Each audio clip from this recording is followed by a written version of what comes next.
Bonjour tout le monde, Caroline, Lavre de paix dans les Alpes de Haute-Provence. Je viens par cette audio thérapeutique d'intériorité vous parler de l'unité et de la délivrance. Où est la vérité? Le but, c'est d'exposer un petit peu comment reconnaître et faire la différence avec discernement si le saboteur s'infiltre dans vos choix, vos pensées ou vos actions. Ce saboteur, qu'on appelle aussi le moi négatif, le malin, le diable intérieur, le Yetzer hara en hébreu, quel que soit son nom. Comment le reconnaître? Avant toute chose, le premier principe est d'abord d'accepter le plan de votre incarnation et de l'œuvre qui se déroule progressivement en vous vers un accompli. Nous sommes tous des pionniers pour ce nouveau monde. Et nous sommes tout doucement en train de nous libérer de l'ancien monde et de créer un nouveau monde. Mais cela commence par déconstruire cet ancien monde en nous et à l'extérieur, et ensuite rebâtir, reconstruire de nouvelles bases, de nouvelles fondations en nous et à l'extérieur de nous. Que ça soit dans notre vie, et chaque être est responsable de sa propre délivrance, de son propre travail d'introspection, de nettoyage, de recherche de connaissances, de rééquilibrage dans sa vie, de justice, de poser la justice en soi. Et donc, changer le monde, c'est d'abord changer son monde intérieur pour participer au changement de l'humanité. Nous sommes donc des exemples d'une grande réussite à accomplir. Oui, le but principal, c'est de reposer l'équilibre et donc ça demande justice. Et pour cela, nous devons tous le gérer à l'intérieur de nous. L'unité de Dieu seule doit être la vérité sur terre. Alors à partir de maintenant, suite à cette introduction, je vais donc vous parler de où est la vérité. Où est la vérité quand on se retrouve face à un objectif, de poser une intention, de faire un choix, de réfléchir sur une action, de peut-être verbaliser quelque chose, d'être dans une pensée? On est toujours parasité, soit par un excès de mentalisation, d'auto-analyse, d'hypervigilance, d'hyper-contrôle, mais aussi parce que des fois, on a du mal à voir nos obstacles. Principalement, nos erreurs, nos malfaçons, nos défauts qui manquent de rééquilibrage, de nettoyage, de transformation, qui manquent de vertu à l'intérieur de notre vie et de notre pensée. Le mal s'infiltre partout et le mal est l'obstacle à votre bonheur et à votre paix et donc à votre équilibre. Le discernement, c'est discerner le vrai du faux. Bien sûr, c'est loin d'être évident. C'est une erreur de perception. Le mal est une erreur de perception. Souvent, il s'installe et s'immerge à l'intérieur de notre vie, comme si nous étions trompés, trahis par nous-mêmes, en fait. Et l'un des plus grands principes, c'est quand on a le doute. Mais le doute nous sert. Il nous permet de nous poser des questions. Il nous permet de prendre de la hauteur et d'aller voir si on aurait peut-être oublié quelque chose. Donc le doute n'est pas un défaut en soi. Et je dirais même que rien n'est défaut. Tout est malfaçon. Et donc défaut veut dire que ce n'est pas vrai. Donc ce n'est pas vérité. Donc ce n'est pas harmonie et équilibre. Pourquoi? Où il y a disharmonie, où il y a déséquilibre, où il n'y a pas mis de justice, où il n'y a pas de vérité et d'unité et d'amour, de paix, donc cette harmonie première, il n'y a pas de vérité. Et donc, qui dit non-vérité ne pose pas le bien et le bon et le juste, donc c'est que c'est mal. Voilà ma première réponse. Alors bien sûr, la clé, où il n'y a pas d'amour et d'harmonie, il y a un saboteur qui traîne. Et l'enjeu, la direction, c'est d'aller confronter cette réalité, d'aller voir où il y a un manque et d'aller réduire ce sabotage, ce mal en vous, cette malfaçon, et de pouvoir la détourner et la transformer pour que ça s'opère à une autre direction, beaucoup plus harmonieuse. Donc nous ne pouvons pas annuler complètement le mal, hein. Je vous l'ai déjà dit dans des audios ou dans des vidéos. On va réduire l'intensité et transformer pour que ça devienne productif. L'amour, oh, est notre priorité quand on vient à faire un auto-analyse. Pourquoi? Parce qu'en posant de l'amour, on peut reconnaître des malfaçons, on peut reconnaître des déséquilibres et on va aller chercher en principe des qualités et des vertus quand on est avec l'ambiance et l'énergie de l'amour posée dans son cœur. Le mal est en général très visible, perceptible, plus facile à reconnaître que vous ne le pensiez et beaucoup plus facile à reconnaître que le bien qui se fait progressivement. Oui, mais en même temps, le mal est vraiment une donnée, une réalité de ce monde de la dualité. Pourquoi? Parce que c'est fait exprès. Si on n'avait que le bon et le bien qui nous avaient été donnés dès le départ, on ne pourrait pas faire la différence entre le mal et le bien. Et le mal et le bien sont 2 données d'une gestion d'équilibre. Donc, se positionner avec de l'équité, de l'harmonie, de la justice, de la paix, de la joie, de l'amour, de la conscience, de la simplicité, du bon, du bien, de la vérité, de l'authentique, donc sans masque. Tout ça, ce sont des liens d'effort pour agir naturellement et donc de déjouer le mal ou le saboteur qui se met devant votre chemin. Le bien, oui, se mérite par l'effort, entendez-le.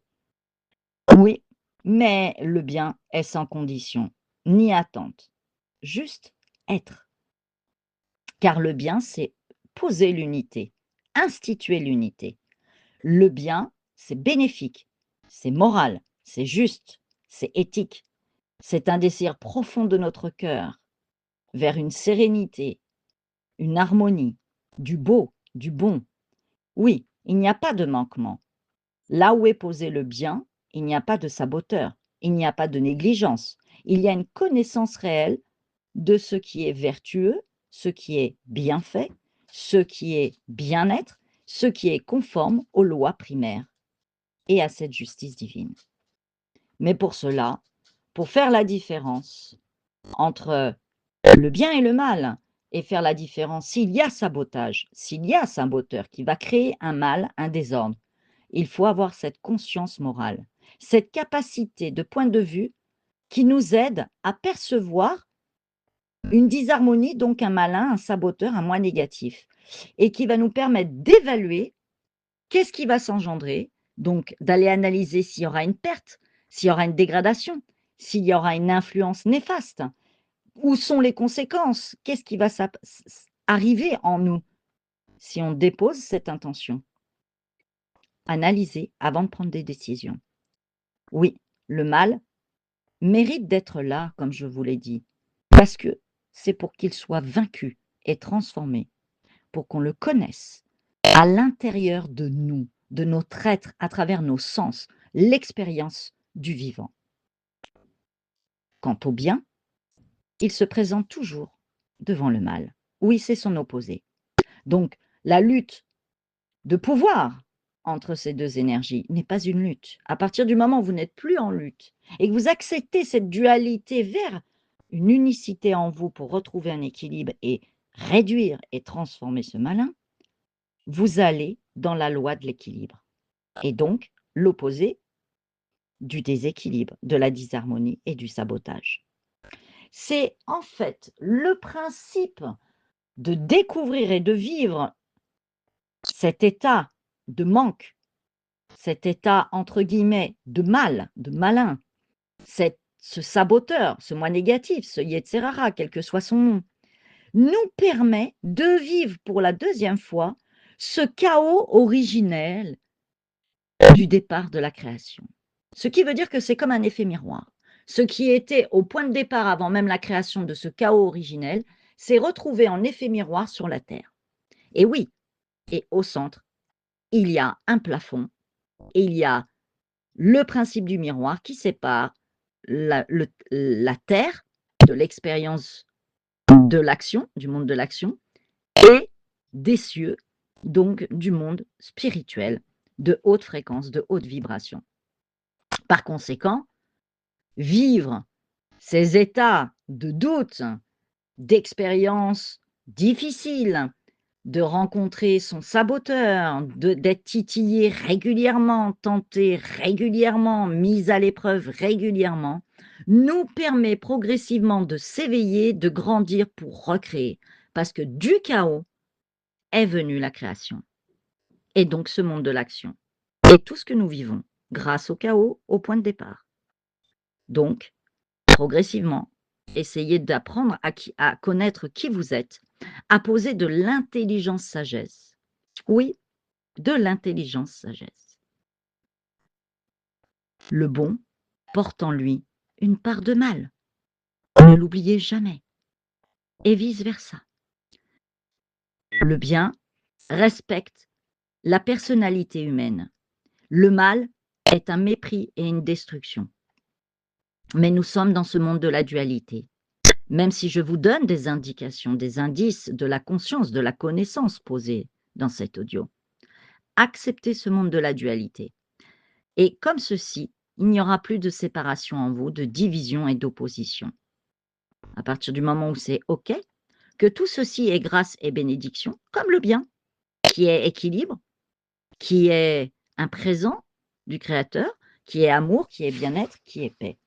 Oui, le mal se trouve dans le chemin de l'éveil. Et ceci, il faut l'accepter. Donc, comme je vous l'ai dit, la nature entre le bien et le mal sont deux opposés. Et je vais vous reprendre des listes pour que vous compreniez mieux. D'accord? Dans le cœur de votre réflexion, vous devriez associer les différentes valeurs et savoir comparer lors d'un choix, d'une parole, d'une décision, d'une mise en place dans l'action, de voir si ces termes que je vais vous lister entre le bien et le mal existent et vont être apparentes dans votre manifestation. Tout ce qui est harmonieux, équilibré, juste, équité, justesse, moralité, sérénité, amour, compassion, sagesse, bonheur, grâce, unification, qui est ouvert à l'autre, dans l'entraide, dans la solidarité, dans le respect. Oui. Responsabilité, connaissance, intelligence, de bonnes fondations spirituelles, maîtrise de son animalité. Tout ceci fait partie du sens premier pour la construction de ce nouveau monde et donc n'est pas issu du saboteur. Visez tout ce que je viens de vous donner comme liste et si vous le retrouvez dans vos choix ou vos pensées, c'est que c'est OK. C'est sur le bon chemin. Par contre, vous vous retrouvez dans des mensonges, des trahisons, de l'autorité, de la malversation, des choses tortueuses, abusées, manipulées, violentes, perverties, injustes, déséquilibrées, dans un danger, une insécurité, dans de la corruption, où vous sentez un sens profond mauvais, légèrement subtil et caché, destructeur, chaotique, malin, haineux, colérique, cruauté, péché, égotique, de supériorité, de dévalorisation, conflictuelle, où il y aura des guerres, où il va y avoir des effets de force très intenses, de la souffrance, de la division, où il n'y aura pas de moralité et ni d'éthique, vous savez que vous êtes dans le sabotage. Maintenant, sachez ce qui est très important, c'est que nous déposons toujours de la moralité dans nos choix et dans nos analyses pour la réflexion de savoir si nous sommes dans du sabotage ou pas. Donc dans du moi négatif et que nous allons créer par l'effet de notre animalité, de notre Yetzer-hara, de cette influence, de ce diable intérieur, il y a la moralité. Et la moralité, elle est sur plusieurs niveaux. Il y a la moralité privée, personnelle, due aussi à notre éducation. Il y a la moralité aussi de la société dans laquelle nous sommes, mais aussi des coutumes, de la religion et de la collectivité. Il y a plusieurs grandes bases et fondements de moralité. Le but, c'est d'être responsable et d'imposer progressivement une analyse, une réflexion, en bien sûr en allant chercher de la connaissance et d'imposer un jugement et un choix, je dirais, sur une base de vérité propre, d'harmonie.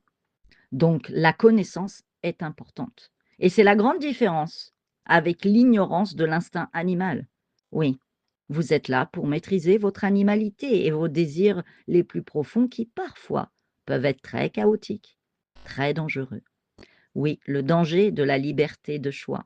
Oui, de cette liberté de choix, ce libre arbitre, est aussi un inconfort. Autant vous prônez à vouloir être dans votre liberté, autant Dieu vous a donné, le Créateur, quel que soit son nom, vous a donné cette liberté, mais qu'est-ce que vous en faites? Vous êtes confronté constamment à travailler sur vous, comme si tout ceci était fait exprès. Et oui, ça fait partie de la création. Alors non-jugement, posez la conscience. Voilà la fondation spirituelle, la connaissance de soi et la conscience. Oui, vous permet de sortir de l'expérience de la dualité du bien et du mal. Cette conscience du cœur et de la raison sagesse. Parce que si vous ne posez pas cette conscience, il n'y a pas de limitation et vous ne pourrez pas vous expanser avec sécurité et respect d'autrui, sans créer des chaos. Car à écouter tous ces désirs, ces plaisirs, n'est pas forcément bien-être et moralité pour autrui, et peut créer justement un mal-être et des souffrances, des sacrifices, voire même immoralité totale. Donc la moralité est un sentiment d'unité, de coopération éthique, de compréhension de règles et de comportements équilibrés vis-à-vis d'autrui et de son environnement. Et quand je parle d'environnement, c'est de la société, de la constitution, des lois, des règles de conduite, mais aussi de tous les mondes qui nous entourent, même les plus subtils, les plus invisibles. L'élément terre, eau, air, feu, le monde minéral, le monde végétal et le monde animal. Tout ceci contribue à une justice et doit être respecté. Chaque monde, chaque dimension doit être respectée dans votre réflexion, votre analyse et votre recherche de conscience et de connaissance. Vous allez me dire, je tape très haut dans un niveau de développement personnel, d'éveil, de spiritualité. C'est une direction que vous pouvez prendre ou pas, c'est à votre service, mais c'est une ligne de conduite qui s'œuvre et qui se déroule progressivement face à nous et que tous les signes nous montrent que nous tendrons vers ceci, mais chacun à son rythme. Alors, le moral, la moralité, définit bien une règle de différence entre le bien et le mal. Oui, et nous aussi, nous avons une différence entre l'humain et l'animal. C'est la conscience. Oui, la conscience. Alors servez-vous de votre conscience. Votre conscience est aiguisée par la connaissance, l'intuitif, une guidance de votre âme. C'est un réflexe, oui, guidé immédiatement d'information. Il y a quelque chose qui vous apporte de la clairvoyance, oui, du discernement. La conscience est portée par ceci et par un amour compassionnel, de perfection, de beauté qui recherche l'harmonie totale et la reliance avec ce un. Oui, c'est au-delà du mental et du perfectionnement. C'est un mental clair de l'exigence, oui, de l'existence d'une réalité, mais où se pose la vérité, dans la fluidité de l'être. La conscience peut être personnelle, morale ou collective, comme je vous l'ai dit, et quand on analyse ce mot conscience, cum du latin, qui veut dire avec, et science, qui veut dire savoir et connaissance. Donc le mot conscience veut dire avec savoir et connaissance. Bien sûr, différence du bien et du mal. Donc, percevoir tout ceci demande un réel effort. Il est temps de couper avec les schémas répétitifs pour vous permettre une évolution créative et donc vous offrir la délivrance. L'urgence est bien là, de s'améliorer et d'apprendre à reprendre face à ces démons. Oui, d'accepter d'être face à vos démons et vos propres chaos et malfaçons. Avec discernement, clarté d'esprit, seule la direction du bien sera l'objectif final. Alors, essayez de diriger votre navire et de redevenir maître de votre vie et de votre esprit. De reprendre donc les commandes de bord. Oui, et même quand vous êtes dans des flottements, comme il se passe en ce moment, où on ne sait plus trop sur quel pied danser, quand vous êtes pris par vos émotions ou des problèmes physiques, psychologiques, énergétiques ou spirituels, peu importe, accueillez le flux de la vie. Ne forcez pas. Si l'énergie de la création ne vous montre pas le pas, ne vous ouvre pas la porte, n'ouvre pas à la voie. Restez dans le mouvement, dans la non-attente, mais poursuivez votre chemin et gérez votre quotidien. L'intelligence sagesse, c'est aussi ça. Cet esprit qui se met devant le saboteur pour apprendre à connaître les bons fonctionnements d'un équilibre, pour parfaire son être, mais surtout avec joie, avec foi. Oui, vos malfaçons font partie de vous dès la naissance et se sont activées et ont grandi selon votre environnement, votre éducation, mais aussi vos expériences. Apprenez à vous analyser, à prendre conscience de tout ceci, mais surtout, reliez-vous avec votre intériorité. Visez cette unité qui est votre seule chance de pouvoir enfin être heureux et viser tout doucement vers le bonheur, car le bonheur est déjà là. Simplement d'être dans cette conscience. Tout est juste et parfait. Maintenant, ayez confiance en la vie vraie, au feu de la vie et donc au cœur de votre vie. Un point, c'est tout. À bientôt. Bonne délivrance, bon travail et merci d'exister. Que Dieu vous garde, vous protège et soit toujours votre direction. Amen.